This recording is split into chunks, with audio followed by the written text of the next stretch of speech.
আজ আমি করতে চলেছি লোটে মাছ। আর এই মাছটি খেতে এত ভালো লাগে কি বলবো। তো দেখো আমি মাছটি পরিষ্কার করে নিয়েছি এবং লবণ আর হলুদ মাখিয়ে মাছটিকে রেখে দেব। তারপর কড়াইতে তেল গরম করে জিরে ফোড়ন দিয়েছি। এবার একে একে বাটা মশলাগুলো সব দিয়ে দেব। এখানে আমি সব মশলাগুলো পেস্ট করে নিয়েছি একসঙ্গে। তারপর মশলাটিকে ভালো করে নাড়িয়ে নেব যত সময় মশলা থেকে তেল না বের হচ্ছে।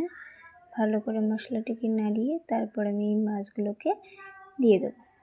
দিয়ে ভালো করে মশলার সঙ্গে মিশিয়ে নেব এবং ভালো করে সাবধানে মেশাতে হবে যাতে মাছটি ভেঙে না যায়।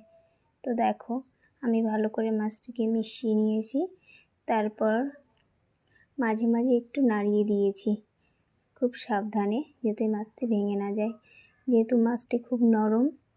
তো দেখো কথা বলতে বলতেই আমার রান্না হয়ে গেল। আর এটি খেতে খুবই ভালো হয়, এভাবে একবার করে দেখ।